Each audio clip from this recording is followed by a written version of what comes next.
to another episode of the Active Action Podcast. It's me, your host, Dr. Nazif, back again with another amazing guest. And today we have with us Molly Kennedy. Molly is a disability consultant and she defies stereotypes that are associated with people with disabilities with the way she lives her dynamic life. Molly continually strives to advocate for actions and activities that positively impact the lives of others. Through Molly's humor, wisdom, determination, and a little bit of stubbornness, she creates her own path to live her authentic and accomplished life and offers consulting services to help others do the same.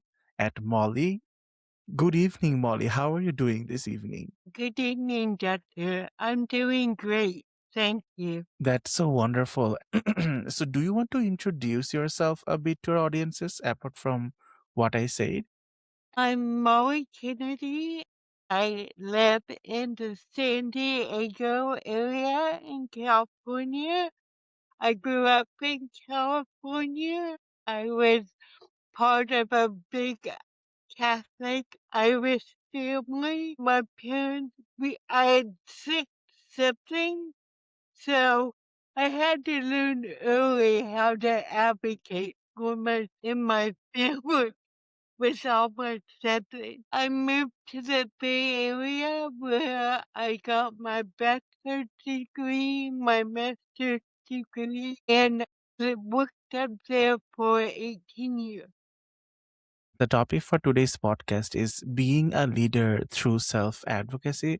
So, we'll learn about Molly, we'll learn about her journey, and we're going to discuss some aspects that you can definitely learn from Molly and from her wonderful journey that she has embarked upon. Molly, would you like to tell a little bit about your journey and how you actually help people? Well, I was born with cerebral palsy, and my parents were a doctor and a nurse, and I was their sixth child. So they knew how to parent. So when I came along and was diagnosed with cerebral palsy, it was not involved as it could be. I could walk and talk. And so they basically let me live my life like my sisters and brothers. I went to private Catholic school from first grade till I graduated from college. And so it was like my high school and my grade school, they never had a person with a disability. But my parents were like, you just try your best and you will succeed. And that's what I did. That's so wonderful to learn, Molly. And I know you have a wide variety of accomplishments and activities in your life. Was there a moment when you realized that standing up for yourself changed the direction of your life? Yes. And I could give you one little story. Yes, please. When I was a senior in high school, at first I thought I'd go to college. There was a university very close to my house. And my parents just thought I would go there or to a community college. But then the college counselor at my high school was like, oh, you should try and apply and go away to college. And when I decided that that's what I wanted to do, it kind of shocked my parents because they're like, we know you can do college, but being far away, not being in, Yeah. I advocated that this is what I needed to do.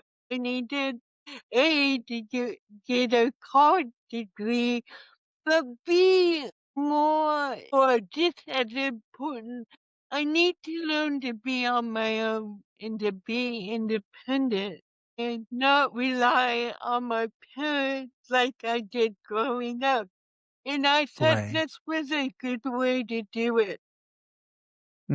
Yeah, that's so wonderful to learn, Molly, and I can understand like from your story of you getting into college, the determination you actually showed to get into that, and that definitely had impact in changing the direction of your life. What do you think, Molly? What role does confidence play in self-advocacy, and how did you build your self-advocacy? So confidence is very important, especially when you are a person with a disability, because people look at me and I I don't think it's meanness, not understanding that the way I look, the way I talk doesn't mean I don't have intelligence in a full life. So I had to build confidence by Right, that's so setting true. goals and achieving those goals, like graduating from college, getting a job out of college at the county of San Mateo, and getting my master's degree. All of this gave me confidence in myself and helped me to learn to be a great advocate, not just for myself, but for other people with disabilities and other populations that might not have their voices heard.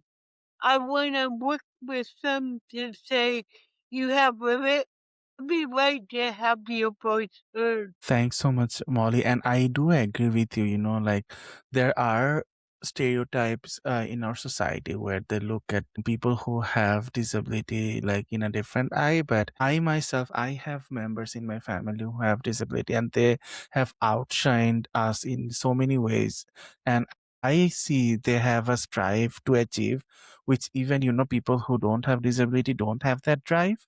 But that drive those persons have, those are so strong, though they are so resilient, they are so self-confident that they strive to excellence, bypassing everyone. So that actually amazes me, Right. Molly, and I really appreciate that perspective that you just shared. I know you refer yourself as a leader. So in what ways do you lead people?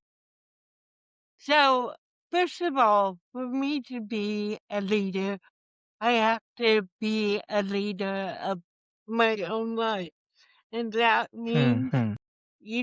everyone likes to dream of what they can achieve. But once you have dreams, they don't work unless you put together a plan, like having goals, knowing how to problem solve, knowing how to make decisions.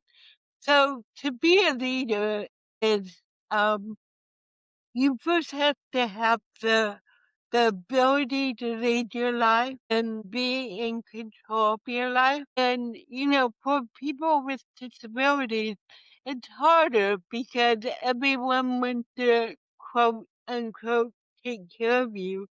But I had to show them that I did have leadership qualities and I could pursue things that anyone else would pursue, like a professional career or being involved with, a community project, all that stuff. That's wonderful to know, Molly. And also, like I know you are a self-advocate. You help people with disability.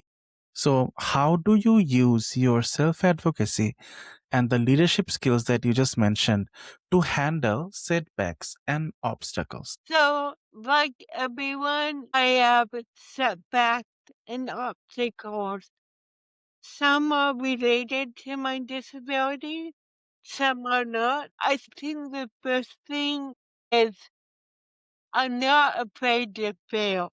I think failure and taking risks are a part of the human spirit, and whether you achieve your goals or you have a setback, it builds on who you are, your resiliency, your determination. And so that when I have a setback, like for instance, it's been 10 years that I lost my ability to walk. And at first it was really hard because I was living on my own independently. And now I have to live at a senior community for help when I need it. Mm-hmm. And that was hard to accept. But I learned that, you just gotta reframe who you are and still keep what deeply matters to you. Just 'cause I couldn't walk doesn't mean I can't be involved in my community. I started a nonprofit. So when you have setbacks, you need to take a break and take a deep breath and look at the situation, and then you just start building a way to get out of that situation and build more leadership in yourself and more confidence in yourself. That's so wonderful to hear, Molly. And I appraise like how you mentioned that even when you had a setback yourself, you didn't let that setback take over your life. You actually looked into ways and opportunities you can overcome those.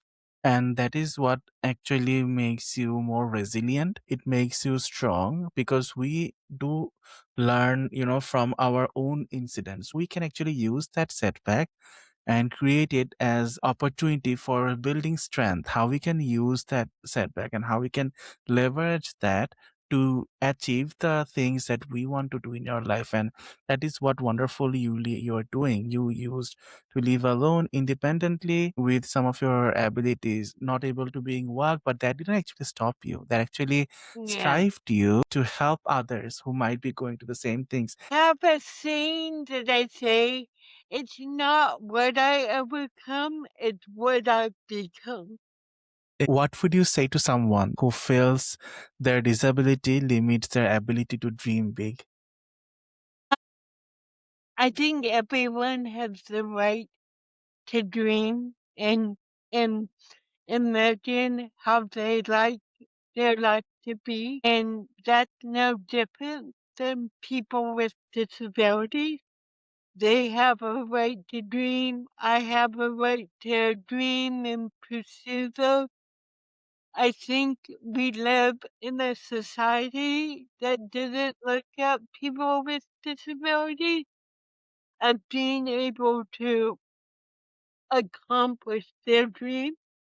I think it's a lot better than 100 years ago when we're more integrated and respected, but we got a long way to go. And it's about, Right, that's true. realizing no one, we're not different. We just have a disability. But that shouldn't stop us from dreaming and having an impactful life. I know you are the owner of Molly Kennedy Consulting. So, how do you actually help people through your consulting? Well, right now I do a lot around self-determination. Um, I'm starting to go, uh, I'm creating a curriculum to go work with youth with disabilities, um, to see that they can have a life that they're determined on what they want, their dreams, their goals. So I go and speak at conferences, and then I work with people to help understand self-determination and how it can benefit their lives. And even though you need support because of your disability, it does not mean you can achieve things and have an impact on society. That's so true, Molly. And dear listeners, I do encourage you to check out Molly Kennedy's consulting firm. So if you go to the website, MOLLY TKENNEDY.com, I'll give that link in the description of the chat, and also in the Thank you. description of our website and video. So feel free to visit that and see how Molly is wonderfully empowering people with disability, and and helping them again from her own lived experiences. I really like how, Molly, you shared that it's not what you have overcome, it's not what you have become. That's such a strong and powerful message. So dear listeners, please feel free to check out Molly Kennedy's consulting page as well.